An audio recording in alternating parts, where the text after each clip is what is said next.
Hello everybody, welcome to our YouTube channel study corner. आज हम लोग क्लास 10 मैथमेटिक्स का चैप्टर नंबर 7 कोऑर्डिनेट ज्योमेट्री की एक्सरसाइज 7.1 का क्वेश्चन नंबर 5 सॉल्व करेंगे।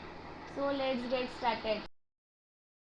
Exercise 7.1 का क्वेश्चन नंबर 5 है। In classroom 4 friends are seated at the point A, B, C and D as shown in figure 7.8. Champa and Chameli walk into the classroom and after observing for a few minutes, Champa asks Chameli, "Don't you think ABCD is a square?" Chameli disagree using distance formula find which of them is correct.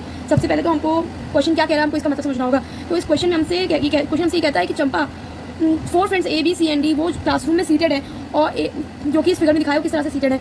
अब क्या होता है, चंपा और चमेली दोनों classroom के अंदर walk आती हैं तो चंपा जो है चमेली से पूछती है कि ऑब्जर्व करने के बाद कहती है क्या तुम्हें ऐसा नहीं लगता कि ए बी सी और डी जो है वो मिलाकर एक स्क्वायर बना रहे हैं।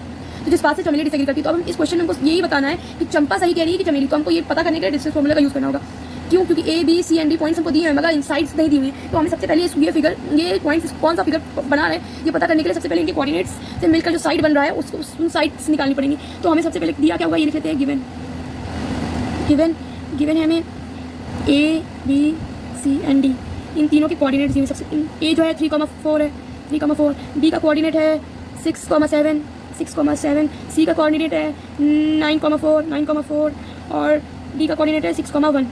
अब हम क्या करते हैं, इन पॉइंट्स से एक साइड्स का मेजरमेंट निकालते हैं।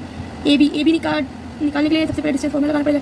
ए बी x2 - x1 का whole square plus y2 - y1 का होल स्क्वायर। अब हम वैल्यूज रखेंगे तो x2 की वैल्यू है हमारी 6 - 3 का स्क्वायर प्लस y2 की वैल्यू हमारी 7 - 4 का स्क्वायर। अब इसको सॉल्व करेंगे तो 6 - 3 हमारा हो जाता है 3 का स्क्वायर, 3 का स्क्वायर आता है 9। 7 - 4 हमारा आ जाएगा 3, 3 का स्क्वायर आ जाएगा 9। इसको सॉल्व करेंगे तो आएगा ये 9 कॉमन ले लेते तो 1 + 1 आ जाएगा, ब्रैकेट में बचेगा। इस 9 + 9 में से अगर 9 कॉमन ले ले ब्रैकेट के बाहर 9 आ जाएगा और ब्रैकेट के अंदर 1 + 1 आ जाएगा। अब इसको सॉल्व करें तो 9 जो है स्क्वायर रूट के बाहर आ जाएगा तो ये 3 हो जाएगा और 1 + 1 2, तो 3√2 यूनिट्स जो है हमारा ए बी की मेजरमेंट आ रही है। तो अब हम इसी तरह बी सी का मेजरमेंट भी निकाल लेते हैं। बी सी की मेजरमेंट निकालने के लिए भी हमें डिस्टेंस फॉर्मूला लगाना पड़ेगा। x2 - x1 का whole square plus y2 - y1 का होल स्क्वायर। अब हम वैल्यूज रख लेते हैं तो x2 की वैल्यू है हमारे पास, x2 की वैल्यू हमारे पास है 9 - 6, 9 - 6 का होल स्क्वायर प्लस 4 - 7 का होल स्क्वायर।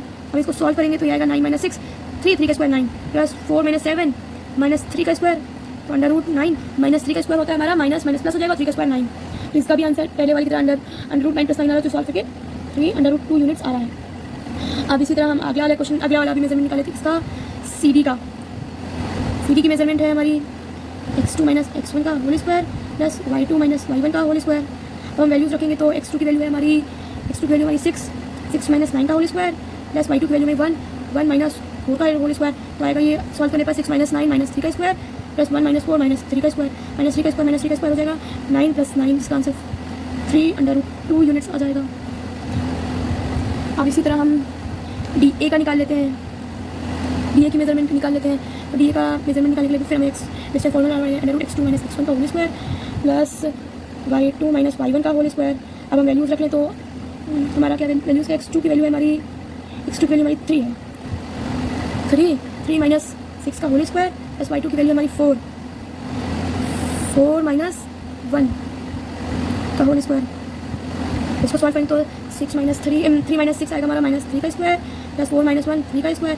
तो सॉल्व करेंगे तो √9 + 9 हमारा आ जाएगा 3√2 यूनिट्स।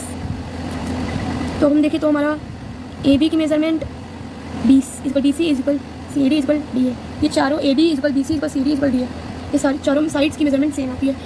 तो इसको हम इक्वेशन 1 लिख कर लेंगे। लेकिन अगर इसको हमको स्क्वायर प्रूफ करना है तो सिर्फ साइड्स की मेजरमेंट इक्वल होने से स्क्वायर नहीं होता। स्क्वायर की प्रॉपर्टी होती है कि स्क्वायर के चारों साइड के साथ साथ दोनों डायगोनल्स भी इक्वल होते हैं। तो हमें इसके डायगोनल्स की मेजरमेंट निकालनी पड़ेगी। तो डायगोनल्स की मेजरमेंट निकालने के लिए हम फिर से डिस्टेंस फॉर्मूला लगाएंगे।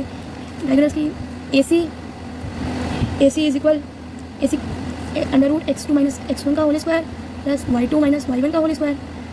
अब हम वैल्यूज रखें तो x2 की वैल्यू है हमारी 9 - 3 का स्क्वायर प्लस 4 - 4 का स्क्वायर, 9 - 3 6 का स्क्वायर, 4 - 4 0 का स्क्वायर, √6 का स्क्वायर 36 हो जाएगा और 0 का स्क्वायर 0 हो जाएगा, √36 आता है 6, तो 6 यूनिट्स आ जाएगा हमारी AC की मेजरमेंट। अब हम BD की मेजरमेंट निकाले तो x2 - x1 का whole square plus y2 - y1 का होल स्क्वायर। अब इसमें वैल्यूज रखें तो x2 की वैल्यू हमारी 6 - 6 x का होल स्क्वायर प्लस y2 की वैल्यू 1 माइनस 7 का होल स्क्वायर, x 6 माइनस 6 0 का स्क्वायर प्लस 1 माइनस 7 माइनस 6 का स्क्वायर। इसको सॉल्व करते 0 स्क्वायर 0 माइनस 6 का square 36 under root 36 minus 6 units आ जाएगा। तो हम देखें तो diagonals a c is equal b d, diagonals दोनों डायगोनल्स की भी वैल्यू मेजरमेंट हमारी सेम आ जाती है। तो a c is equal b d को हम इक्वेशन 2 लेट कर लेंगे। तो क्या लिखेंगे, बाई यूजिंग इक्वेशन 1 एंड 2 को देखते हुए क्या हो जाएगा। सो ए बी सी डी जो है हमारा इसका square, A B C D square है, ये हमारा प्रूफ हो जाएगा। तो अब हम क्या कहेंगे, चंपा सही कह रही थी कि चमेली, चंपा सही कह रही थी क्योंकि चमेली ने डिसएग्री किया था। सो चंपा वाज करेक्ट। हमको पूरा क्वेश्चन इस तरह शो करके दिखाना है, पूरा इक्वेशन और पूरे सारे फॉर्मूलेज लगा के गिवन और आखिरी में ए बी सी डी का स्क्वायर और चंपा स्क्वायर के सब लिख के दिखाना है, क्योंकि अगर ये सब नहीं लिखेंगे तो क्वेश्चन इनकम्प्लीट होगा और हमको पूरे मार्क्स नहीं मिलेंगे। इसलिए हमको इस पूरा सॉल्व करके पूरा परफेक्टली रिप्रेजेंट करना है। तो ये क्वेश्चन हमारे यहाँ पे कंप्लीट हो जाता है। मिलते हैं नेक्स्ट वीडियो में एक्सरसाइज 7.1 के क्वेश्चन नंबर 6 के साथ।